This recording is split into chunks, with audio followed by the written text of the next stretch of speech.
ಎಲ್ರಿಗೂ ನಮಸ್ಕಾರ. Daily current affairs ಅನಾಲಿಸಿಸ್ಗೆ ಸ್ವಾಗತ. ನಾವಿವತ್ತು ಡಿಸ್ಕಸ್ ಮಾಡ್ತಿರೋಂಥ ಆರ್ಟಿಕಲ್ಲು 24 ಫೆಬ್ರವರಿ 2021ರಿಂದ ಚೂಸ್ ಮಾಡ್ಕೊಂಡಿದ್ದೀವಿ. ಮೊದಲನೇ ಆರ್ಟಿಕಲ್ಲು ಬೀಯಿಂಗ್ ಪೆಟ್ರೋಲಿಯಂ ಇಂಡಿಪೆಂಡೆಂಟ್. ನಮ್ಗೆ ಗೊತ್ತಿರೋ ಹಾಗೆ ಇವಾಗ ಪೆಟ್ರೋಲ್ ಮತ್ತು ಡೀಸೆಲ್ ರೇಟು ತುಂಬ ಜಾಸ್ತಿ ಆಗ್ತಿದೆ. ಸೊ ಇದು ಏನು ಮಾಡ್ತಿದೆ, ಕನ್ಸ್ಯೂಮರ್ಗೆ ತುಂಬ ಪ್ರಾಬ್ಲಮ್ ಮಾಡ್ತಿದೆ. ಸೊ ನಾವೇನು ಮಾಡ್ತಿದ್ದೀವಿ ಅಂದರೆ, ಈ ಒಂದು ಪೆಟ್ರೋಲ್ ಇಂಡಿಪೆಂಡೆಂಟ್ ಆಗೋದ್ರಿಂದ ಏನಾಗುತ್ತೆ, ಈ ಒಂದು ಪೆಟ್ರೋಲ್ ಮತ್ತು ಡೀಸೆಲ್ ಬೆಲೆ ಜಾಸ್ತಿ ಆದರೂ ಕೂಡ ಕನ್ಸ್ಯೂಮರ್ಸ್ಗೆ ಯಾವುದೇ ರೀತಿಯಾದಂಥ ಎಫೆಕ್ಟ್ ಆಗೋಲ್ಲ. ಇಲ್ಲ ಅಂದರೆ ಎನರ್ಜಿ ಎಫಿಷಿಯೆಂಟ್ ವೆಹಿಕಲ್ಸ್ನ ತೊಗೊಂಡು ಬರೋದ್ರಿಂದನೂ ಕೂಡ ಕನ್ಸ್ಯೂಮರ್ಗೆ ಆಗ್ತಿರೋವಂಥ ಬರ್ಡನ್ನ ಸ್ವಲ್ಪ ಮಟ್ಟಿಗೆ ಕಡಿಮೆ ಮಾಡ್ಬೋದು. ಇಲ್ಲಾಂದರೆ ಎಲೆಕ್ಟ್ರಿಕ್ ವೆಹಿಕಲ್ಗೆ ಸ್ವಿಚ್ ಆಗೋದ್ರಿಂದ ಏನಾಗುತ್ತೆ, ಅದು ಆವಾಗೂ ಕೂಡ ಇವರು ಈ ಕನ್ಸ್ಯೂಮರ್ಗೆ ಏನು ಬರ್ಡನ್ ಆಗ್ತಿದೆ, ಪೆಟ್ರೋಲ್ ಮತ್ತು ಡೀಸೆಲ್ ರೇಟ್ ಇನ್ಕ್ರೀಸ್ ಆಗೋದ್ರಿಂದ ಅದನ್ನು ಕಡಿಮೆ ಮಾಡ್ಬೋದು. ಮತ್ತು ಈ ಎಲೆಕ್ಟ್ರಿಸಿಟಿ ಚೀಪಾಗಿ ಸಿಗುತ್ತೆ ಮತ್ತು ಅದು ಎನರ್ಜಿ ಇಂಜಿನ್ ಎಫಿಷಿಯೆಂಟಾಗಿ ವರ್ಕ್ ಆಗೋದ್ರಿಂದ ಕನ್ಸ್ಯೂಮರ್ ಬರ್ಡನ್ನ ಸ್ವಲ್ಪ ಮಟ್ಟಿಗೆ ಕಡಿಮೆ ಮಾಡ್ಬೋದು ಅಂತ ಹೇಳ್ಬಿಟ್ಟು ಈ ಒಂದು ಆರ್ಟಿಕಲಲ್ಲಿ ಡಿಸ್ಕಸ್ ಮಾಡ್ತಿದ್ದಾರೆ. So price of petrol and diesel increasing constantly. We need to focus on reducing India's energy input dependence and we need to emphasize on clean source of energy. ಅಂದರೆ ಪೆಟ್ರೋಲ್ ಮತ್ತು ಡೀಸೆಲ್ ರೇಟ್ ಜಾಸ್ತಿ ಆಗ್ತಿದೆ. So ಹಾಗಾಗಿ India's energy input dependence ಏನಾಗಿದೆ ಅದನ್ನು ಕಡಿಮೆ ಮಾಡಬೇಕು. ಅಂದರೆ ಇಂಪೋರ್ಟ್ ಡಿಪೆಂಡೆನ್ಸ್ ಏನಿದೆ ಅದನ್ನು ಕಡಿಮೆ ಮಾಡಬೇಕು ಮತ್ತು ಕ್ಲೀನ್ ಸೋರ್ಸ್ ಆಫ್ ಎನರ್ಜಿ ಕಡೆಗೆ ಮೂವ್ ಆಗಬೇಕು ಅಂತ ಹೇಳ್ತಿದ್ದಾರೆ. ಸೊ ಇದಕ್ಕೋಸ್ಕರ ಯಾವ್ಯಾವ ಸ್ಟೆಪ್ಸ್ನ ತೊಗೊಂಡಿದ್ದಾರೆ ಅಂದರೆ, first 2014 fuel efficiency standard for passenger vehicle ಅಂತ ಒಂದು ಸ್ಕೀಮ್ನ ತೊಗೊಂಡು ಬಂದಿದ್ರು. ಇದ್ರ ಅಂಡರಲ್ಲಿ ಏನು ಮಾಡಿದರು, ಎಫಿಷಿಯನ್ಸಿನ ಜಾಸ್ತಿ ಮಾಡೋದಕ್ಕೋಸ್ಕರ ಫ್ಯೂಯಲ್ ಎಫಿಷಿಯನ್ಸಿನ ಜಾಸ್ತಿ ಮಾಡಬೇಕು ಅಂತ ಹೇಳ್ಬಿಟ್ಟು ವರ್ಕ್ ಮಾಡ್ತಾಯಿದ್ರು. Next national electric mobility mission ಪ್ಲ್ಯಾನ್ನ ತೊಗೊಂಡು ಬಂದಿದ್ದಾರೆ.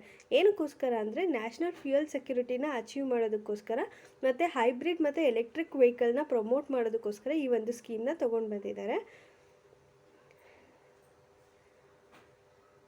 ಇದು ಒಂದು ಕಾಂಪೋಸಿಟ್ ಸ್ಕೀಮ್ ಅಂತಲೇ ಹೇಳ್ಬೋದು. ಇದರಲ್ಲಿ ಡಿಫ್ರೆಂಟ್ ಪಾಲಿಸಿ ಲೆವೆಲ್ಸ್ ಇದೆ. ಒಂದು ಡಿಮ್ಯಾಂಡ್ ಸೈಡ್ ಇನ್ಸೆಂಟಿವ್ಸು, ಇನ್ನೊಂದು promoting research and development in technology, promoting charging infrastructure, supply side incentives, increasing retrofitment on road vehicles and its hybrid kit. ಅಂದರೆ ಡಿಮ್ಯಾಂಡ್ ಜಾಸ್ತಿ ಮಾಡೋದಕ್ಕೆ ಯಾವ ಥರ ಇನ್ಸೆಂಟಿವ್ಸ್ನ ಪ್ರೊವೈಡ್ ಮಾಡಬೇಕು, ಸಪ್ಲೈ ಜಾಸ್ತಿ ಮಾಡೋದಕ್ಕೆ ಯಾವ ಥರ ಇನ್ಸೆಂಟಿವ್ ಪ್ರೊವೈಡ್ ಮಾಡಬೇಕು, ಚಾರ್ಜಿಂಗ್ ಇನ್ಫ್ರಾಸ್ಟ್ರಕ್ಚರ್ನ ಪ್ರಮೋಟ್ ಮಾಡಬೇಕು, ರಿಸರ್ಚ್ ಆ್ಯಂಡ್ ಡೆವಲಪ್ಮೆಂಟ್ನ ಪ್ರಮೋಟ್ ಮಾಡಬೇಕು. ಈ ಥರ ಎಲ್ಲ ಒಂದು ಡೆವಲಪ್ಮೆಂಟ್ ಮಾಡೋದ್ರಿಂದ ಏನಾಗುತ್ತೆ, ನಾವು ಎಲೆಕ್ಟ್ರಿಕ್ ವೆಹಿಕಲ್ನ ಪ್ರಮೋಟ್ ಮಾಡ್ದಂಗೆ ಆಗುತ್ತೆ ಅಂತ ಹೇಳ್ತಿದ್ದಾರೆ. ಮತ್ತು ಇದನ್ನು ಫಾಸ್ಟಾಗಿ ಅಡಾಪ್ಟ್ ಮಾಡ್ಕೋಬೇಕು ಅನ್ನೋ ಒಂದು ಉದ್ದೇಶದಿಂದ faster adoption and manufacturing of electric vehicles in India ಅಂದರೆ ಫೇಮ್ ಇಂಡಿಯಾ ಅಂತ ಒಂದು ಸ್ಕೀಮ್ನ ತೊಗೊಂಡು ಬಂದಿದ್ದಾರೆ. ಸೊ ಇದನ್ನು national electric mobility mission plan 2020 ಅಂಡರಲ್ಲಿ ಗೌರ್ಮೆಂಟ್ ಅವರು ತೊಗೊಂಡು ಬಂದಿದ್ದಾರೆ.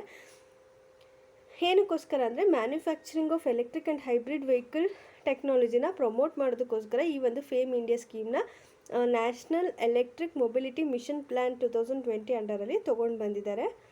ಇದರ ಆಬ್ಜೆಕ್ಟಿವ್ ಏನಂದರೆ, ನ್ಯಾಷನಲ್ ಎನರ್ಜಿ ಸೆಕ್ಯೂರಿಟಿನ ಅಚೀವ್ ಮಾಡಬೇಕು, mitigation of adverse impact of vehicles on the environment, growth of domestic manufacturing capabilities in the automobile sector.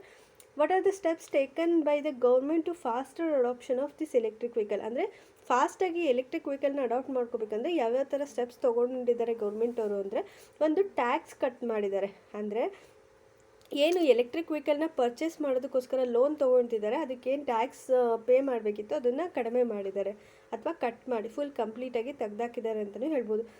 ಅಂದರೆ ಫಸ್ಟ್ 28% ಇತ್ತಲ್ವ, ಅದನ್ನು ರೆಡ್ಯೂಸ್ ಮಾಡಿದ್ದಾರೆ 18%ಗೆ. ಮತ್ತು GST rates on electric vehicle have been slashed. Earlier 28% ಇತ್ತು, ಈಗ 18% ಆಗಿದೆ. ಮತ್ತು ಸೆಸ್ಸನ್ನು ಕೂಡ ರೆಡ್ಯೂಸ್ ಮಾಡಿದ್ದಾರೆ. ಫಸ್ಟ್ 12% ಸೆಸ್ ಇತ್ತು, ಅದನ್ನು ಕೂಡ CESS not chess, this is cess. ಇವಾಗ ಅದ್ರ ಮೇಲೆ ಯಾವುದೇ ರೀತಿಯಾದಂಥ ಸೆಸ್ನ ಕಲೆಕ್ಟ್ ಮಾಡ್ತಿಲ್ಲ. Sale of electricity has been allowed as a service for charging electric vehicle, which is set to provide huge incentive in order to attract investment into charging infrastructure.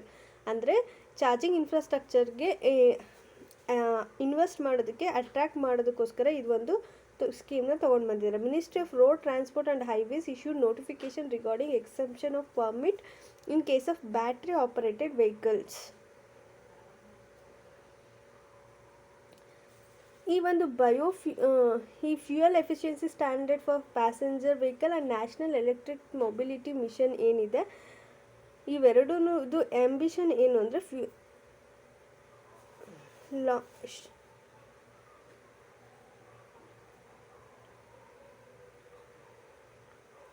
ಇವೆರಡೂ ambition ಏನಂದರೆ ಒಂದು ಎಫಿಷಿಯನ್ಸಿನ provide ಮಾಡಬೇಕು ಅನ್ನೋ ಒಂದು ಉದ್ದೇಶದಿಂದ ಇದನ್ನು ತೊಗೊಂಡು ಬಂದಿದ್ದಾರೆ. ಅಂದರೆ ಎಲೆಕ್ಟ್ರಿಕ್ ವೆಹಿಕಲ್ಸ್ನ ಪ್ರಮೋಟ್ ಮಾಡ್ಬೋದು, ಹೈಬ್ರಿಡ್ ಎಲೆಕ್ಟ್ರಿಕ್ ವೆಹಿಕಲ್ಸ್ನ ಪ್ರಮೋಟ್ ಮಾಡೋದು ಇದ್ರದ್ದು ಉದ್ದೇಶ.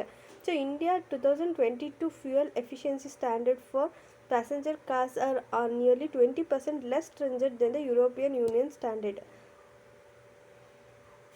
ಸೊ ನಾವು ಏನು ಇದು ಮಾಡ್ತಾ ಇದ್ದೀವಿ ಪ್ಯಾಸೆಂಜರ್ ವೆಹಿಕಲ್, ಅದು ಯುರೋಪಿಯನ್ ಸ್ಟ್ಯಾಂಡರ್ಡಿಗೆ ಕಂಪೇರ್ ಮಾಡಿದ್ರೆ 20% ಕಡಿಮೆ ಇದೆ ಅಂತ ಹೇಳ್ತಿದ್ದಾರೆ.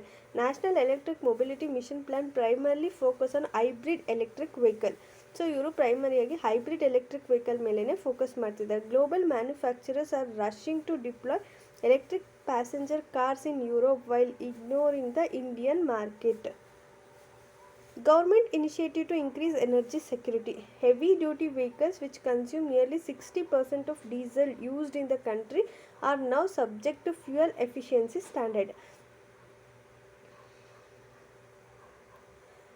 The share of bioethanol in the petrol has risen nearly 8% by volume. So ಅಂದರೆ ಎಥನಾಲ್ ಏನಿತ್ತು ಪೆಟ್ರೋಲಲ್ಲಿ ಅದು 8% ಜಾಸ್ತಿ ಆಗಿದೆ ಅಂತ ಹೇಳ್ತಿದ್ದಾರೆ. The government has encountered multiple fuel pathways in transport sector including natural gas. Faster adoption and manufacturing of electric vehicle scheme now focuses largely on electric vehicle. The government has also provided several additional fiscal and non-fiscal incentives to encourage transition to electric vehicle. ಈಗ ಪೆಟ್ರೋಲಿಯಂನ ಡಿಪೆಂಡೆನ್ಸ್ನ ಕಡಿಮೆ ಮಾಡಬೇಕು ಅಂದರೆ ಕೆಲವೊಂದು ಸ್ಟೆಪ್ಸ್ನ ತೊಗೊಂಡಿದ್ದಾರೆ. ಅಂದರೆ zero emission vehicle ಪ್ರೋಗ್ರಾಮ್ನ ತೊಗೊಂಡು ಬಂದಿದ್ದಾರೆ. ಇದ್ರ ಅಂಡರಲ್ಲಿ ಏನು ಅಂದರೆ ಪ್ರತಿಯೊಬ್ಬರು ಮ್ಯಾನುಫ್ಯಾಕ್ಚರರ್ಸ್ ಅಂದರೆ ವೆಹಿಕಲ್ ಮ್ಯಾನುಫ್ಯಾಕ್ಚರರ್ಸ್ ಯಾರಿದ್ದಾರೆ ಅವರಿಗೆ ಒಂದು ರೂಲ್ಸ್ ಮಾಡಿದ್ದಾರೆ. ಅಂದರೆ ಸರ್ಟೈನ್ ನಂಬರ್ ಆಫ್ ವೆಹಿಕಲ್ಸ್ನ ಪ್ರೊಡ್ಯೂಸ್ ಮಾಡಲೇಬೇಕು ಅಂತ. ಸೊ ಹಾಗಾಗಿ ಅವರು ಈಗ ಒಂದು 100 ವೆಹಿಕಲ್ಸ್ನ ಪ್ರೊಡ್ಯೂಸ್ ಮಾಡ್ತಿದ್ದಾರೆ ಅಂದರೆ 10 ವೆಹಿಕಲ್ಸು ಎಲೆಕ್ಟ್ರಿಕ್ ವೆಹಿಕಲ್ಲೇ ಆಗಿರಬೇಕಂತ ಮೆನ್ಷನ್ ಮಾಡಿದರೆ 10 ವೆಹಿಕಲ್ಸ್ನ ಅವರು ಎಲೆಕ್ಟ್ರಿಕ್ ವೆಹಿಕಲ್ಸ್ನ ಪ್ರೊಡ್ಯೂಸ್ ಮಾಡಲೇಬೇಕಾಗುತ್ತೆ. ಸೊ ಈ ಒಂದು ಸ್ಟೆಪ್ಸ್ನ ತೊಗೊಂಡಿರೋದ್ರಿಂದ ಏನಾಗುತ್ತೆ, ಎಲೆಕ್ಟ್ರಿಕ್ ವೆಹಿಕಲ್ಸ್ನ ಪ್ರೊಡಕ್ಷನ್ ಎಲ್ಲ ಕಂಪನಿನಲ್ಲೂ ಆಗೋದಕ್ಕೆ ಸ್ಟಾರ್ಟ್ ಆಗುತ್ತೆ.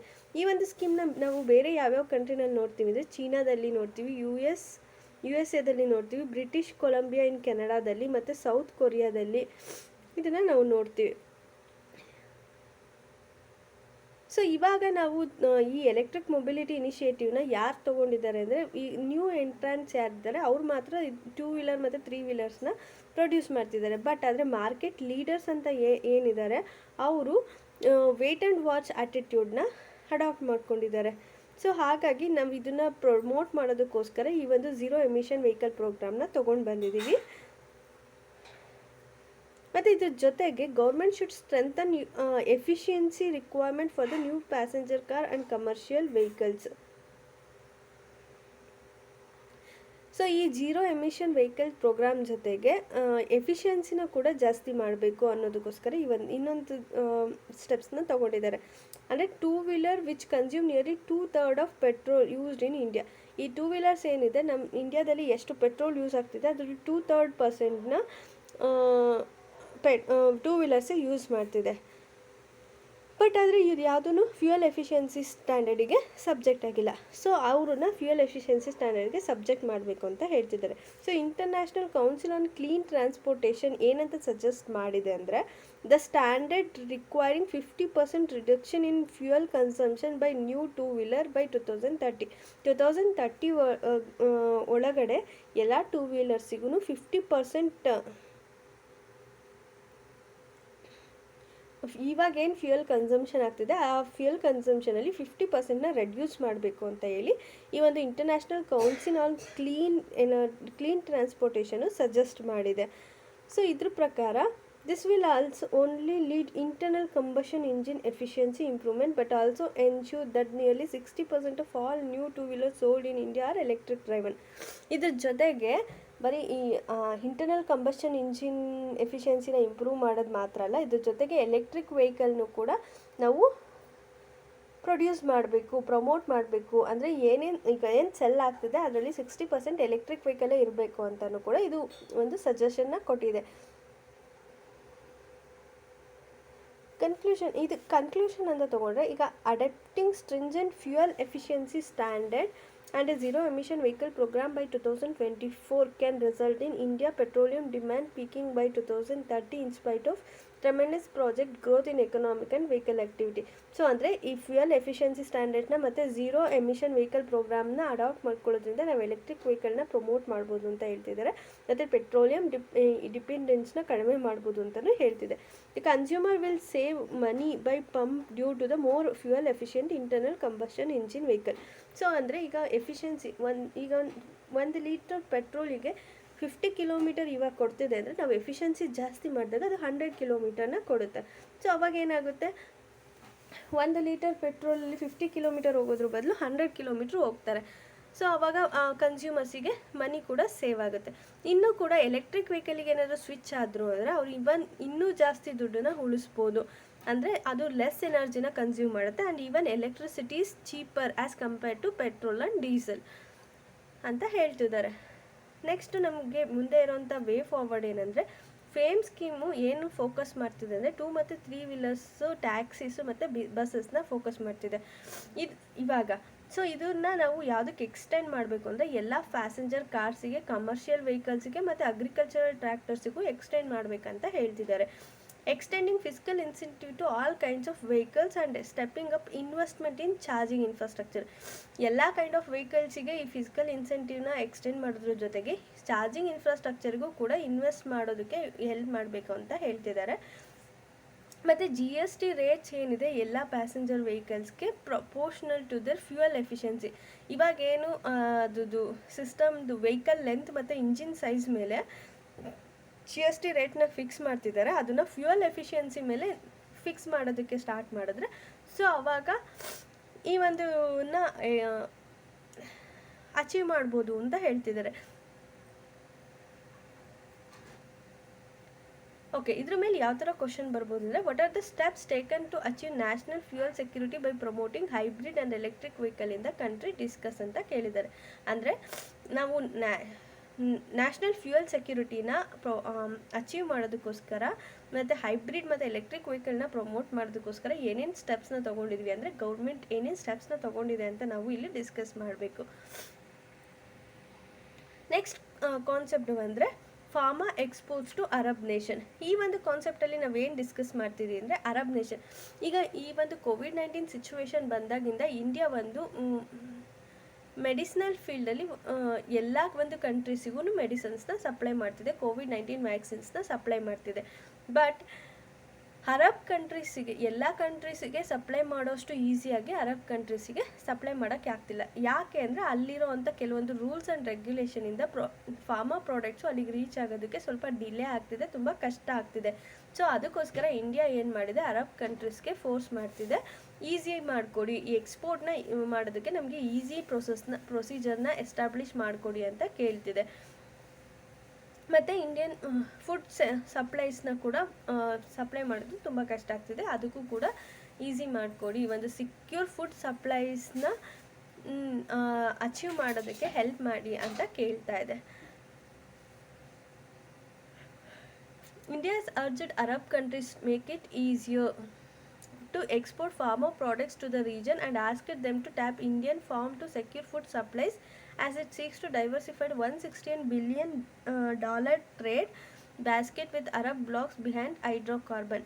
ಅಂದರೆ ಇಂಡಿಯಾ ಮತ್ತು ಅರಬ್ ಕಂಟ್ರಿ ನಡುವೆ ಏನೇನು ಟ್ರೇಡ್ ನಡೀತಿದೆ ಅದು ಆಲ್ಮೋಸ್ಟ್ ಎಲ್ಲದು ಹೈಡ್ರೋಕಾರ್ಬನ್ಸ್ ರಿಲೇಟೆಡ್ ಆಗೇ ನಡೀತಾ ಇದೆ. ಸೊ ಅದಕ್ಕೋಸ್ಕರ ಅದನ್ನು ಬಿಟ್ಟು ಬೇರೆ ಒಂದು ಫೀಲ್ಡಲ್ಲೂ ಈ ಟ್ರೇಡು ನಡೆಯೋ ಥರ ಮಾಡಬೇಕು ಅನ್ನೋದಕ್ಕೋಸ್ಕರ ಇಂಡಿಯಾ ಈ ಒಂದು ಸ್ಟೆಪ್ಸ್ನ ತೊಗೊಂಡಿದೆ. ಸೊ ಅಂದರೆ ಅರಬ್ ಕಂಟ್ರೀಸ್ಗೆ ಇಂಡಿಯಾದವರು ಒತ್ತಾಯಿಸ್ತಿದ್ದಾರೆ. ಅಂದರೆ ಈ ಒಂದು ಪ್ರೊಸೀಜರ್ ಏನಿದೆ ಎಕ್ಸ್ಪೋರ್ಟ್ ಮಾಡೋದಕ್ಕೆ, ಆ ಒಂದು ಪ್ರೊಸೀಜರ್ನ ಈಸಿ ಮಾಡಿಕೊಡಿ, ಮತ್ತು ಇಂಡಿಯನ್ ಫಾರ್ಮ್ ಸೆಕ್ಟರ್ ಮೇಲೆ ಇನ್ವೆಸ್ಟ್ ಮಾಡಿ, ಇದರಿಂದ ಏನಾಗುತ್ತೆ ನಿಮ್ಮ ಫುಡ್ ಸಪ್ಲೈಸ್ನ ಕೂಡ ಆಗುತ್ತೆ. ಸೊ ಅಂದರೆ ಫುಡ್ ಸೆಕ್ಯೂರಿಟಿನ ನೀವು ಅಚೀವ್ ಮಾಡೋದಕ್ಕೂ ಹೆಲ್ಪ್ ಆಗುತ್ತೆ ಅಂತ ಇವರು ಹೇಳ್ತಿದ್ದಾರೆ. So Indian pharma product enjoy great credibility around the world, but we do not have same kind of recognition in most of the Arab world.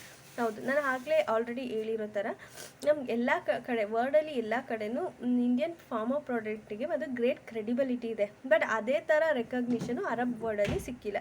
So ಅದಕ್ಕೋಸ್ಕರ ಏನಕ್ಕೋಸ್ಕರ ಅಂದರೆ through the process through which medicines are brought into Arab countries are very elaborate and cumbersome at the time. ಅಂದರೆ ಅಲ್ಲಿಗೆ ತೊಗೊಂಡು ಹೋಗೋದು ತುಂಬ ಸ್ವಲ್ಪ ಕಷ್ಟ ಇದೆ. ಅದಕ್ಕೋಸ್ಕರ ಇವ್ರು ಏನು ಮಾಡ್ತಿದ್ದಾರೆ, ಅದನ್ನು ಈಸಿ ಮಾಡಿಕೊಡಿ ಅಂತ ಕೇಳ್ತಿದ್ದಾರೆ. Market access to Indian pharmaceutical goods could be an early harvest idea of India-Arab Partnership Forum scheduled in first week of December. So ಈ ಒಂದು ಈಸಿ ಮಾಡೋವಂಥ ಪ್ರೊಸೆಸ್ಸೇ ಈ ಒಂದು ಪಾರ್ಟ್ನರ್ಶಿಪ್ ಫೋರಮ್ ಏನಿದೆ ಇಂಡಿಯಾ ಅರಬ್ದು, ಅದ್ರದ್ದು ಒಂದು ಐಡಿಯಾ ಏನು ಡಿಸ್ಕಸ್ ಮಾಡ್ತಿರ್ಬೇಕು ಅಂತ ಅಂದ್ಕೊಂಡಿದ್ದಾರೆ ಅಂದರೆ ಈ ಒಂದು ಇದ್ರ ಮೇಲೇ, ಅಂದರೆ ಯಾವ ಥರ ಪ್ರೊಸೀಜರ್ನ ಈಸಿ ಮಾಡಬೇಕು ಅನ್ನೋದ್ರ ಬಗ್ಗೆನೇ ಇವರು ಮಾತಾಡಬೇಕು ಅಂತ ಅಂದ್ಕೊಂಡಿದ್ದಾರೆ. ಇಂಡಿಯಾ ಮತ್ತು Arab trade 20% of India's overall ಟ್ರೇಡ್ದು ಈಗ ನಮ್ಮದು 100% ಟ್ರೇಡ್ ಇದೆ ಬೇರೆ ಬೇರೆ ಕಂಟ್ರಿ ಜೊತೆಗೆ, ಅಂದರೆ ಅದರಲ್ಲಿ 20% ಅರಬ್ ಕಂಟ್ರಿ ಜೊತೆಗೇ ಇದೆ ಅಂತಲೇ ಹೇಳ್ಬೋದು. ಅದರಲ್ಲೂ ಎಸ್ಪೆಷಲಿ ಹೈಡ್ರೋಕಾರ್ಬನ್ಸ್ ರಿಲೇಟೆಡ್ ಆಗಿಯೇ ಈ 20% ಟ್ರೇಡ್ ಇದೆ. ಸೊ ಇದನ್ನು ನಾವು ಅಗ್ರಿಕಲ್ಚರಿಗೆ, ಟೂರಿಸಮ್ಗೆ ಮತ್ತು ಅದರ್ ಪೊಟೆನ್ಷಿಯಲ್ ಏರಿಯಾಸ್ಗೆ, ಟೆಕ್ನಾಲಜಿಗೆ ಕೂಡ ಎಕ್ಸ್ಟೆಂಡ್ ಮಾಡಬೇಕು ಅನ್ನೋ ಒಂದು ಉದ್ದೇಶದಿಂದ ಈ ಒಂದು ಸ್ಟೆಪ್ಸ್ನ ತೊಗೊಂಡಿದ್ದೀವಿ. ಸೊ ಅಗ್ರಿಕಲ್ಚರಲ್ ರಿಫಾರ್ಮ್ಸ್ನ ತೊಗೊಂಡು ಬರೋದ್ರ ಮೂಲಕ ನಾವು ಅರಬ್ ಮತ್ತು ಇಂಡಿಯಾ ಮತ್ತು ಒಂದು ಯಾವ ಥರ ರಿಲೇಷನ್ಸ್ನ ಬೆಳೆಸ್ಬೋದು ಅಂದರೆ, ಈಗ food security is important for India as well as the Arab world, particularly Gulf region. ಇಂಡಿಯಾಗೂ ಫುಡ್ ಸೆಕ್ಯೂರಿಟಿ ತುಂಬ ಇಂಪಾರ್ಟೆಂಟು, ಅರಬ್ ವರ್ಲ್ಡಿಗೂ ಫುಡ್ ಸೆಕ್ಯೂರಿಟಿ ತುಂಬ ಇಂಪಾರ್ಟೆಂಟು. ಸೊ ಅದಕ್ಕೋಸ್ಕರ ಏನು ಮಾಡ್ತಿದ್ದಾರೆ, ಇದನ್ನು ಒಂದು ಕಾಮನ್ ಪ್ಲ್ಯಾಟ್ಫಾರ್ಮ್ ಥರ ತೊಗೊಂಡಿದ್ದಾರೆ. ವಿತ್ ನ್ಯೂ ಅಗ್ರಿಕಲ್ಚರಲ್ ರಿಫಾರ್ಮ್ಸ್, ಅಂದರೆ ನ್ಯೂ ಅಗ್ರಿಕಲ್ಚರಲ್ ರಿಫಾರ್ಮ್ಸ್ನ ತೊಗೊಂಡು ಬರೋದ್ರಿಂದ ಇಂಡಿಯಾದಲ್ಲಿ ಅರಬ್ ಕಂಪನೀಸ್ಗೆ ಒಂದು ಹ್ಯೂಜ್ ಆಪರ್ಚುನಿಟೀಸ್ನ ಕ್ರಿಯೇಟ್ ಮಾಡಿಕೊಟ್ಟಂಗೆ ಆಗುತ್ತೆ. ಸೊ ಏನು ಮಾಡ್ತಾರೆ ಅಂದರೆ, ಅರಬ್ ಕಂಟ್ರೀಸ್ ಅವರು ಇಲ್ಲಿಗೆ ಬಂದು ಒಂದು ಬೇಸ್ನ ಸೆಟ್ ಮಾಡ್ತಾರೆ ಇಂಡಿಯಾದಲ್ಲಿ. ಆವಾಗ ಅವ್ರೇನು ಮಾಡ್ತಾರೆ, ಇಲ್ಲಿ ಫಾರ್ಮಿಂಗ್ನ ಮಾಡ್ತಾರೆ. ಅದರಿಂದ ಏನಾಗುತ್ತೆ, ಈ ಫಾರ್ಮಿಂಗ್ ಅಂದರೆ ಅಗ್ರಿಕಲ್ಚರ್ನ ಮಾಡ್ತಾರೆ. ಸೊ ಅದರಿಂದ ಏನು ಬರುತ್ತೆ ಅದನ್ನು ಅವ್ರ ಓಮ್ ಕಂಟ್ರೀಸ್ಗೆ ತೊಗೊಂಡೋಗ್ತಾರೆ. ಸೊ ಇದೇನಾಗುತ್ತೆ, ಒಂದು ವಿನ್ ಸಿಚುವೇಶನ್ ಆಗುತ್ತೆ. ಅಂದರೆ ಇಂಡಿಯಾದಲ್ಲಿ ಇನ್ವೆಸ್ಟ್ಮೆಂಟ್ ಬೇಕು, ಸೊ ಅವರಿಗೆ ಫುಡ್ ಪ್ರೊಡಕ್ಷನ್ ಬೇಕು. ಸೊ ಅವರಿಗೆ ಬೇಕಾಗಿರೋದು ಫುಡ್ ಐಟಮ್ಸು, ಅದು ಇಲ್ಲಿಂದ ಸಿಗುತ್ತೆ. ನಮಗೆ ಬೇಕಾಗಿರೋಂಥ ಇನ್ವೆಸ್ಟ್ಮೆಂಟು ಅರಬ್ ಕಂಟ್ರೀಸಿಂದ ಸಿಗುತ್ತೆ. ಸೊ ಅಂದರೆ ನಮಗೂ ಅವ್ರಿಗೂ ಏನೇನು ಅವಶ್ಯಕತೆ ಇದೆ ಅವೆರಡೂ ಸ್ಯಾಟಿಸ್ಫೈ ಆದಂಗೆ ಆಗುತ್ತೆ. ಸೊ ಅದಕ್ಕೋಸ್ಕರ ಈ ಒಂದು ಅಗ್ರಿಕಲ್ಚರಲ್ ರಿಫಾರ್ಮ್ಸ್ನ ತೊಗೊಂಡು ಬರೋದ್ರ ಮೂಲಕ ಅರಬ್ ಮತ್ತು ಇಂಡಿಯಾ ಮಧ್ಯೆ ಈ ಫುಡ್ ಸೆಕ್ಯೂರಿಟಿಗೋಸ್ಕರ ವರ್ಕ್ ಮಾಡ್ಬೋದು ಅಂತ ಹೇಳ್ತಿದ್ದಾರೆ. ಇದರ ಮೇಲೆ ಏನು ಕ್ವಶನ್ಸ್ ಬರ್ಬೋದು ಅಂದರೆ, Indian pharma products enjoy great credibility around the world, but we do not have the same kind of recognition in most of the Arab world. Critically examine ಅಂದರೆ ಹೌದಾ, ಅಂದರೆ ಬೇರೆ ಎಲ್ಲ ಕಡೆ ನಮಗೆ ರೆಕಗ್ನಿಷನ್ ಇದೆ, ಬಟ್ ಅರಬ್ ವರ್ಲ್ಡಲ್ಲಿ ರೆಕಗ್ನಿಷನ್ ಇಲ್ವಾ ಅನ್ನೋದನ್ನು ನಿಮ್ಮದೇ ಪಾಯಿಂಟ್ ಆಫ್ ವ್ಯೂ ಅಲ್ಲಿ ಇದನ್ನು ಡಿಸ್ಕಸ್ ಮಾಡಬೇಕು. ಹೌದು ಅನ್ನೋದಾದರೆ ಏನು ರೆಕಗ್ನಿಷನ್, ಯಾಕೆ ರೆಕಗ್ನಿಷನ್ ಇಲ್ಲ ಅಂತ ಎಕ್ಸ್ಪ್ಲೇನ್ ಮಾಡಬೇಕು. ಇಲ್ಲ ರೆಕಗ್ನಿಷನ್ ಇದೆ ಅನ್ನೋದಾದರೆ ಏನು ರೆಕಗ್ನಿಷನ್ ಇದೆ ಅಂತ ಎಕ್ಸ್ಪ್ಲೇನ್ ಮಾಡಬೇಕಾಗುತ್ತೆ. Next, anti dumping duty. ಯಾಕೆ ಇದು ನ್ಯೂಸಲ್ಲಿದೆ ಅಂದರೆ, ಕಾಮರ್ಸ್ ಮಿನಿಸ್ಟ್ರಿ ಏನು ಮಾಡಿದೆ, ಒಂದು ಡೈರೆಕ್ಟರ್ ಜನರಲ್ ಆಫ್ ಟ್ರೇಡ್ ರೆಮಿಡೀಸ್ಗೆ ಕಾಮರ್ಸ್ ಮಿನಿಸ್ಟ್ರಿದು ಒಂದು ಇನ್ವೆಸ್ಟಿಗೇಷನ್ ಆರ್ಮ್ ಏನಿದೆ, ಅಂದರೆ director general of trade remedies anti dumping ಡ್ಯೂಟಿನ ಚೀನಾ ಮೇಲೆ ಏನು ಅಪ್ಲೈ ಮಾಡಿದ್ದಾರೆ ಅದನ್ನು ಕಂಟಿನ್ಯೂ ಮಾಡಬೇಕೋ ಬೇಡವೋ ಅನ್ನೋ ಒಂದು ಇನ್ವೆಸ್ಟಿಗೇಷನ್ನ ಸ್ಟಾರ್ಟ್ ಮಾಡ್ಕೊಂಡಿದೆ. ಸೊ ಅದಕ್ಕೋಸ್ಕರ ಇದು ನ್ಯೂಸಲ್ಲಿದೆ. ಈ ಇನ್ವೆಸ್ಟಿಗೇಷನ್ನ ಸ್ಟಾರ್ಟ್ ಮಾಡೋದಕ್ಕೆ ಯಾವುದೋ ಒಂದು ಡೊಮೆಸ್ಟಿಕ್ ಕಂಪನಿ ಕಂಪ್ಲೇಂಟ್ ಕೊಟ್ಟಿದೆ. ಯಾಕೆ ಅಂದರೆ, ಈ ಸ್ಟೀಲ್ ಮೇಲೆ ಏನು ಆ್ಯಂಟಿ ಡಂಪಿಂಗ್ ಡ್ಯೂಟಿನ ಆ್ಯಡ್ ಮಾಡಿದ್ದಾರೆ, ಸೊ ಅದನ್ನು ತೆಗಿಬಾರ್ದು. ಸ್ಟೀಲ್ ಪ್ರಾಡಕ್ಟ್ಸ್ ಮೇಲೆ ತೆಗೆದ್ರೆ ಏನಾಗುತ್ತೆ, ನಮ್ಮ ಡೊಮೆಸ್ಟಿಕ್ ಇಂಡಸ್ಟ್ರಿಗೆ ಪ್ರಾಬ್ಲಮ್ ಆಗುತ್ತೆ ಅಂತ ಹೇಳಿ ಡೊಮೆಸ್ಟಿಕ್ ಇಂಡಸ್ಟ್ರಿಯವರು ಕಂಪ್ಲೇಂಟ್ ಮಾಡಿದ್ದಾರೆ. ಹಂಗಾದರೆ ಆ್ಯಂಟಿ ಡಂಪಿಂಗ್ ಡ್ಯೂಟಿ ಅಂದರೆ ಏನು, ಇದನ್ನು ಯಾಕೆ ಚೀನಾಸ್ ಇಂಪೋರ್ಟ್ಸ್ ಮೇಲೆ ನಾವು ಆ್ಯಂಟಿ ಡಂಪಿಂಗ್ ಡ್ಯೂಟಿನ ಅಪ್ಲೈ ಮಾಡ್ತಿದ್ದೀವಿ ಅಂದರೆ, ಆ್ಯಂಟಿ ಡಂಪಿಂಗ್ ಡ್ಯೂಟಿ ಅಂದರೆ ಇದೊಂದು ಪ್ರೊಟೆಕ್ಷನ್ ಮಾಡೋದಕ್ಕೆ, ಅಂದರೆ ನಮ್ಮ ಇಂಡಿಯಾದಲ್ಲಿ ಪ್ರೊಡ್ಯೂಸ್ ಆಗುವಂಥ ಡೊಮೆಸ್ಟಿಕ್ ಐಟಮ್ಸ್ನ ಪ್ರೊಟೆಕ್ಟ್ ಮಾಡೋದಕ್ಕೋಸ್ಕರ ಹಾಕುವಂಥ ಒಂದು ಟ್ಯಾರಿಫ್ ಆಯಿತಾ. ಇದು ಡೊಮೆಸ್ಟಿಕ್ ಗೌರ್ಮೆಂಟು ಇಂಪೋಸ್ ಮಾಡುತ್ತೆ. ಫಾರಿನ್ ಗೂಡ್ಸ್ ಮೇಲೆ. ಯಾಕೆ ಫಾರಿನ್ ಇಂಪೋರ್ಟ್ಸ್ ಮೇಲೆ ಇದನ್ನು ಇಂಪೋಸ್ ಮಾಡುತ್ತೆ ಅಂದರೆ ಡೊಮೆಸ್ಟಿಕ್ ಇಂಡಸ್ಟ್ರಿನ ಪ್ರೊಟೆಕ್ಟ್ ಮಾಡೋದಕ್ಕೋಸ್ಕರ. ಯಾವ ಟೈಮಲ್ಲಿ ಯಾವಾಗ ಇದನ್ನು ಅಪ್ಲೈ ಮಾಡ್ತಾರೆ ಅಂದರೆ, ಈಗ ಗೌರ್ಮೆಂಟು ಬಿಲೀವ್ ಮಾಡಬೇಕು, ಈಗ ಯಾವುದೋ ಒಂದು ಫಾರಿನ್ ಐಟಮ್ಸು ನಮ್ಮ ಕಂಟ್ರಿಗೆ ಬರ್ತಿದೆ, ಬಟ್ ಆ ಒಂದು ಐಟಮ್ಸ್ ವ್ಯಾಲ್ಯೂ ಈಗ ಮಾರ್ಕೆಟ್ ಫೇರ್ ವ್ಯಾಲ್ಯೂ ಏನಿದೆ ಅದಕ್ಕಿಂತ ಕಡಿಮೆ ಇದೆ. ಈಗ ನಮ್ಮ ಕಂಟ್ರಿನಲ್ಲಿ ಅಕ್ಕಿನ ಬೆಳಿತಿದ್ದೀವಿ ಅಂತ ಅಂದ್ಕೊಳ್ಳಿ, ಅಕ್ಕಿಗೆ 40 ರೂಪಾಯಿ kg ಇದೆ, ಬಟ್ ಅದೇ ಅಕ್ಕಿ ಚೀನಾದಿಂದ ಇಂಪೋರ್ಟ್ ಆಗಿ ಬರ್ತಿದೆ 20 ರೂಪಾಯಿಗೆ ನಮ್ಮ ಮಾರ್ಕೆಟಲ್ಲಿ ಸೇಲ್ ಮಾಡ್ತಿದ್ದಾರೆ ಅಂತ ಅಂದ್ಕೊಳ್ಳಿ. ಸೊ ಅವಾಗ ಏನು ಮಾಡ್ತಾರೆ, ಎಲ್ಲರೂ 20 ರೂಪಾಯಿ ಅಕ್ಕಿನೇ ಕೊಂಡ್ಕೋತಾರೆ, ನಮ್ಮ ದೇಶದಲ್ಲಿ ತಯಾರಾಗಿರುವಂಥ 40 ರೂಪಾಯಿ ಅಕ್ಕಿನ ಯಾರೂ ಕೊಂಡ್ಕೊಳ್ಳಲ್ಲ. ಅವಾಗ ಏನಾಗುತ್ತೆ, ನಮ್ಮ ದೇಶದಲ್ಲಿ ಬೆಳೆದಿರೋಂಥ ಅಕ್ಕಿ ಎಲ್ಲ ವೇಸ್ಟ್ ಆಗೋಕ್ಕೆ ಸ್ಟಾರ್ಟ್ ಆಗುತ್ತೆ. ಸೊ ಅದಕ್ಕೋಸ್ಕರ ಇದನ್ನು ಅವಾಯ್ಡ್ ಮಾಡೋದಕ್ಕೋಸ್ಕರ ಇವ್ರೇನು ಮಾಡ್ತಾರೆ, ಈ ಚೀನಾದಿಂದ ಇಂಪೋರ್ಟ್ ಆಗಿರೋಂಥ 20 ರೂಪಾಯಿ kg ಅಕ್ಕಿಗೆ 20 ರೂಪಾಯಿ ಟ್ಯಾಕ್ಸ್ ಹಾಕ್ತಾರೆ. ಸೊ ಅವಾಗ ಏನಾಗುತ್ತೆ, ಅದ್ರದ್ದು ವ್ಯಾಲ್ಯೂನು 40 ರೂಪಾಯಿ ಆಗುತ್ತೆ, ನಮ್ಮ ಇಂಡಿಯಾದಲ್ಲಿ ತಯಾರಾಗಿರೋಂಥ ಅಕ್ಕಿ ವ್ಯಾಲ್ಯೂನು 40 ರೂಪಾಯಿ ಆಗುತ್ತೆ. ಸೊ ಅವಾಗ ಎರಡು ಈಕ್ವಲ್ ಆದಾಗ ಎರಡಕ್ಕೂ ಸೇಮ್ ಡಿಮ್ಯಾಂಡ್ ಬರುತ್ತೆ. ಸೊ ಈ ಥರ ಆ್ಯಂಟಿ ಡಂಪಿಂಗ್ ಡ್ಯೂಟಿ ವರ್ಕ್ ಆಗುತ್ತೆ. ಅಂದರೆ ಫೇರ್ ಮಾರ್ಕೆಟ್ ವ್ಯಾಲ್ಯೂನ ಮೇಂಟೈನ್ ಮಾಡೋದಕ್ಕೋಸ್ಕರ ಈ ಒಂದು ಆ್ಯಂಟಿ ಡಂಪಿಂಗ್ ಡ್ಯೂಟಿನ ಅವರು ಅಪ್ಲೈ ಮಾಡ್ತಾರೆ. ಡಂಪಿಂಗ್ ಅಂದರೆ ಏನು? ಡಂಪಿಂಗ್ ಅಂದರೆ when country or the company exports a product at a price that is lower in the foreign importing market than the price in the exporter domestic market. ಈಗ ನಮ್ಮ ಕಂಟ್ರಿನಲ್ಲಿ ಅಕ್ಕಿ ಬೆಲೆ 40 ರೂಪಾಯಿ kg ಇದೆ, ಬಟ್ ಅದೇ ನಾವು ಅದೇ ಅಕ್ಕಿನ ಬೇರೆ ಕಂಟ್ರಿಗೆ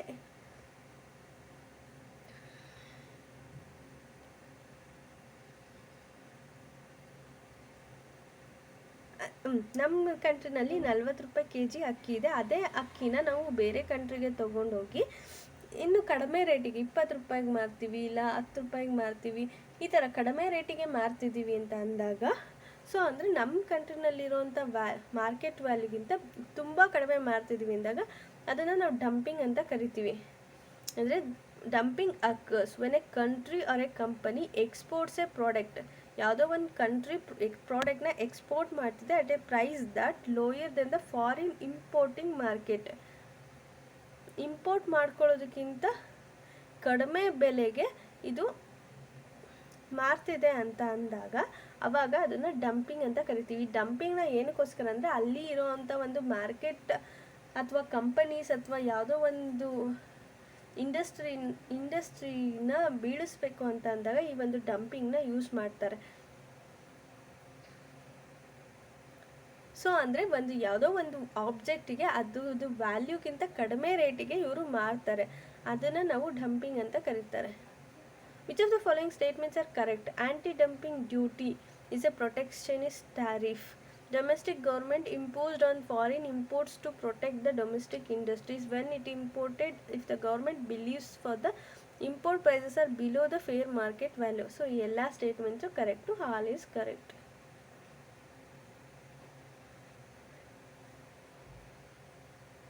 ನೆಕ್ಸ್ಟ್ ಆರ್ಟಿಕಲ್ ಬಂದರೆ intensified mission Indradhanush.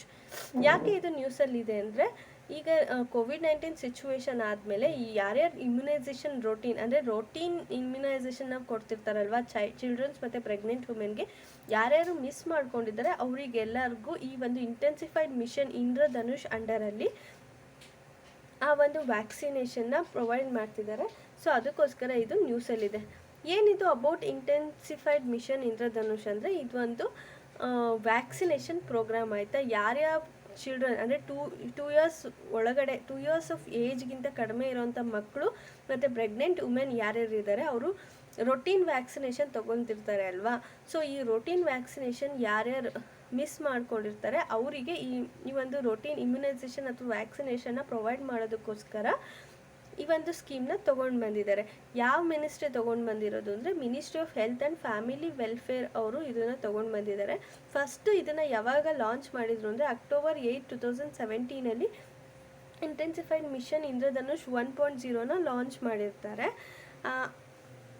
with an objective to reach each and every child up to 2 years of age and all those pregnant women who have been left uncovered under the routine immunization program.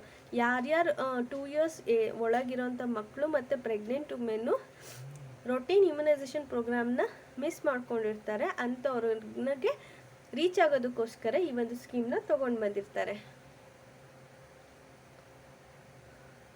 So which of the following statements are correct about this? Intensified mission Indradhanush was brought to cover children and pregnant women who are missed routine immunization during COVID-19 pandemic. Correct ಅಲ್ವಾ? So ಈ IMI 3.0 ಏನಿದೆ ಇದನ್ನು COVID-19 ಸಿಚುವೇಷನಲ್ಲಿ ಯಾರ್ಯಾರು routine immunisation miss ಮಾಡ್ಕೊಂಡಿರ್ತಾರೆ ಅವರಿಗೋಸ್ಕರನೇ ತೊಗೊಂಡು ಬಂದಿರೋದು. ಇದನ್ನು ಯಾವ ಮಿನಿಸ್ಟ್ರಿ ರೆಸ್ಪಾನ್ಸಿಬಲ್ ಆಗಿರುತ್ತೆ ಅಂದರೆ ministry of health and family welfare ಇದಕ್ಕೆ ರೆಸ್ಪಾನ್ಸಿಬಲ್ ಆಗಿರುತ್ತೆ. ಇದನ್ನು ಯಾವಾಗ ಲಾಂಚ್ ಮಾಡಿದ್ದು ಅಂದರೆ October 8, 2020 2017 ಇದನ್ನು ಲಾಂಚ್ ಮಾಡಿರ್ತಾರೆ IMIನ. ಇದು 3rd ವರ್ಷನ್ ಅಷ್ಟೇ, ಇವಾಗ ಫೆಬ್ರವರಿನಲ್ಲಿ ಲಾಂಚ್ ಮಾಡಿದ್ದಾರೆ. ಸೊ ಹಾಗಾಗಿ 1 and 2 is correct. Terrorism is a crime against humanity. ಹೌದಾ? Terrorism is a crime against humanity. Of course ಹೌದಲ್ವಾ? ಈಗ ಒಬ್ಬ ವ್ಯಕ್ತಿನ ಜೀವನ ತಗೊಳ್ತಿದ್ದೀವಿ ಅಂದರೆ ಅದು ನಮ್ಮ ಮಾನವೀಯತೆಗೆ ವಿರುದ್ಧವಾಗಿರೋದು. ಸೊ ಅದಕ್ಕೋಸ್ಕರ ಈ ಒಂದು ಸ್ಟೇಟ್ಮೆಂಟ್ನ ನಾವು ಒಪ್ಕೋಬೋದು. ರೀಸೆಂಟಾಗಿ 46th session of human right council ನಡೆಯುತ್ತೆ. ಸೊ ಇದನ್ನು ಎಕ್ಸ್ಟರ್ನಲ್ ಮಿನಿಸ್ಟರ್ ಅವರು ಅಟೆಂಡ್ ಮಾಡಿರ್ತಾರೆ. ಸೊ ಅವರು ಇಲ್ಲಿ ಈ ಒಂದು ಸ್ಟೇಟ್ಮೆಂಟ್ಸ್ನ ಕೊಟ್ಟಿರ್ತಾರೆ, terrorism is a crime against humanity ಅಂತ. ಸೊ ಹಾಗಾಗಿ ಟೆರರಿಸಮ್ ಬಗ್ಗೆ ಕೆಲವೊಂದು ಪಾಯಿಂಟನ್ನು ತಿಳ್ಕೊಳ್ಳೋಣ. Terrorism continues to be one of the biggest or the greatest threats to human kind. It is a crime against humanity and violate the most of the fundamental rights that is right to life. ಅಂದರೆ ಈ ಒಂದು humanity against ಆಗಿ ಏನು crime ನಡೀತಿದೆ ಅದು fundamental human ರೈಟ್ಸ್ನ violate ಮಾಡ್ತಿದೆ, especially the right to ಲೈಫ್ನ. ಟೆರರಿಸಮ್ ಮಾಡ್ತಿದ್ದಾರೆ ಅಂದರೆ ಅವರು ಎಷ್ಟೊಂದು ಜನ ಜೀವನ ತೆಗಿತಾರೆ. ಸೊ ಇದು ಅವರು ಒಂದು right to life fundamental right ಏನಿದೆ ಅದನ್ನು ನಾವು ಕಸಿದುಕೊಂಡಂಗೆ ಆಗುತ್ತೆ. ಸೊ ಅದಕ್ಕೋಸ್ಕರ ಟೆರರಿಸಮ್ನ it's a crime against humanity ಅಂತ ನಾವು ಕರಿಬೋದು. ಸೊ ಇದನ್ನು ಯಾವುದೇ ಕಾರಣಕ್ಕೂ whatever may be the reason, ಟೆರರಿಸಮ್ನ ನಾವು ಯಾವತ್ತೂ ಜಸ್ಟಿಫೈ ಮಾಡೋದಕ್ಕೆ ಆಗಲ್ಲ.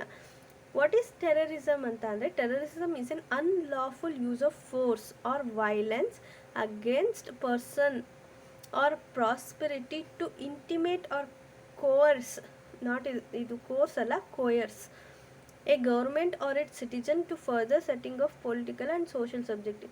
ಟೆರರಿಸಮ್ ಏನಕ್ಕೆ ಅಂದರೆ ಟೆರರಿಸಮ್ ಅಗೇನ್ಸ್ಟ್ ಗೌರ್ಮೆಂಟ್ ಇರುತ್ತೆ. ಈಗ ಯಾವುದೋ ಒಂದು ಗೌರ್ಮೆಂಟಿಂದ ಅವರಿಗೆ ಸಿಗಬೇಕಾದಂಥ ಫೆಸಿಲಿಟೀಸ್ ಇರ್ಬೋದು, ಏನೋ ಒಂದು ಆ ಗೌರ್ಮೆಂಟ್ ಹೇಟ್ ಮಾಡ್ತಿದ್ರು ಅಂದಾಗ ಅವರು ಆ ಜನಗಳಿಗೆ ತೊಂದರೆ ಕೊಡ್ತಿರ್ತಾರೆ. ಏನಕ್ಕೋಸ್ಕರ ಅಂದರೆ ಗೌರ್ಮೆಂಟಿಗೆ ಬುದ್ಧಿ ಕಲಿಸೋದಕ್ಕೋಸ್ಕರ ಇವರು ಮಾಡ್ತಿರ್ತಾರೆ. ಸೊ ಇದನ್ನು ಟೆರರಿಸಮ್ ಅಂತ ಕರಿತೀವಿ.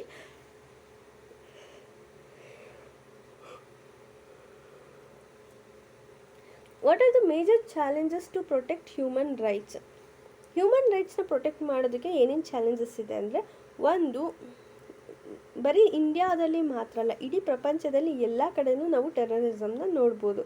ಸೊ ಇಂಡಿಯಾ ಏನು ಮಾಡ್ತಿದೆ, ಈ ಥರ ಟೆರರಿಸಮ್ನ ಯಾವ್ಯಾವ ಕಂಟ್ರಿ ಫೇಸ್ ಮಾಡ್ತಿದೆ ಅವ್ರ ಜೊತೆ ಸೇರಿಕೊಂಡು ವರ್ಕ್ ಮಾಡಿ ಟೆರರಿಸಮ್ನ ಯಾವ ಥರ ನಾವು ಎಲಿಮಿನೇಟ್ ಮಾಡಬೇಕು ಅನ್ನೋದ್ರ ಮೇಲೆ ವರ್ಕ್ ಮಾಡಬೇಕು ಅಂತ ಹೇಳಿ ಇಂಡಿಯಾ ಥಿಂಕ್ ಮಾಡ್ತಿದೆ. ಸೊ ಇಂಡಿಯಾ ಸ್ಪೆಷಲ್ ಇಂಪಾರ್ಟೆನ್ಸ್ ಯಾವುದಕ್ಕೆ ಕೊಟ್ಟಿದೆ ಅಂದರೆ ಹ್ಯೂಮನ್ ರೈಟ್ಸಿಗೆ ಕೊಟ್ಟಿದೆ. ಯಾವ ಥರ ಹ್ಯೂಮನ್ ರೈಟ್ಸ್ನ ಪ್ರೊವೈಡ್ ಮಾಡ್ತಿದೆ ಅಂದರೆ, ಈವನ್ ನಾವು ಕಾನ್ಸ್ಟಿಟ್ಯೂಷನಲ್ಲಿ ಫಂಡಮೆಂಟಲ್ ರೈಟ್ಸ್ನ ಇನ್ಕ್ಲೂಡ್ ಮಾಡೋದ್ರ ಮೂಲಕ ನಾವು ಹ್ಯೂಮನ್ ರೈಟ್ಸ್ನ ಪ್ರೊವೈಡ್ ಮಾಡ್ತಿದ್ದೀವಿ. Human rights council is guided by our spirit of engagement, dialogue and consultation. ನಾವು ಪ್ರಮೋಷನ್ ಮತ್ತು ಪ್ರೊಟೆಕ್ಷನ್ ಆಫ್ ಹ್ಯೂಮನ್ ರೈಟ್ಸ್ ಎರಡಕ್ಕೂ ನಾವು ಎಂಪಸೈಸ್ ಮಾಡ್ತಿದ್ದೀವಿ, ಈಕ್ವಲ್ ಎಂಪಸೈಸಸ್ನ ಕೊಡ್ತಿದ್ದೀವಿ. ಅದನ್ನು ಪ್ರಮೋಟ್ ಮಾಡೋಕ್ಕೂ ಇರ್ಬೋದು, ಪ್ರೊಟೆಕ್ಟ್ ಮಾಡೋದಕ್ಕೂ ಇರ್ಬೋದು. Government provided direct food and financial support to millions of people during pandemic ಟೈಮಲ್ಲಿ ಏನು ಮಾಡಿತ್ತು ಗೌರ್ಮೆಂಟು, ಡೈರೆಕ್ಟಾಗಿ ಯಾರ್ಯಾರಿಗೆ ಫುಡ್ ಅವಶ್ಯಕತೆ ಇರುತ್ತೆ, ಯಾರ್ಯಾರಿಗೆ ಫೈನಾನ್ಷಿಯಲ್ ಸಪೋರ್ಟ್ ಅವಶ್ಯಕತೆ ಇರುತ್ತೆ ಅವರೆಲ್ರಿಗೂ ಅದನ್ನು ಮಿಲಿಯನ್ಸ್ ಆಫ್ ಪೀಪಲ್ಗೆ ಫುಡ್ ಮತ್ತು ಫೈನಾನ್ಷಿಯಲ್ ಸಪೋರ್ಟ್ನ ಪ್ರೊವೈಡ್ ಮಾಡಿದೆ. This is not vaccine. So India pledged to manufacture ವ್ಯಾಕ್ಸಿನ್ನ ಮ್ಯಾನುಫ್ಯಾಕ್ಚರ್ ಮಾಡೋದಕ್ಕೋಸ್ಕರ ಇಂಡಿಯಾ ಪಣ ತೊಟ್ಟಿದೆ. ಸೊ ಇದು ಎಲ್ರಿಗೂ ಅಕ್ಸೆಸಿಬಲ್ ಆಗಬೇಕು, ಅಫೋರ್ಡಬಲ್ ಆಗಬೇಕು ಅನ್ನೋ ಒಂದು ಉದ್ದೇಶದಿಂದ ಇಂಡಿಯಾ ಎಫರ್ಟ್ಸ್ನ ಆಗ್ತಾ ಇದೆ. What is terrorism? What are the major challenges to protect human rights? In India discuss. ಅಂದರೆ ಟೆರರಿಸಮ್ ಅಂದರೆ ಏನು ಮೇಜರ್ ಚಾಲೆಂಜಸ್ ಇದೆ ಹ್ಯೂಮನ್ ರೈಟ್ಸ್ನ ಪ್ರೊಟೆಕ್ಟ್ ಮಾಡೋದಕ್ಕೋಸ್ಕರ ಅದನ್ನು ಡಿಸ್ಕಸ್ ಮಾಡಿ ಅಂತ ಕೇಳ್ತಿದ್ದಾರೆ. Okay, thank you all. If you have any doubts you can ask in the comment section. Thank you all.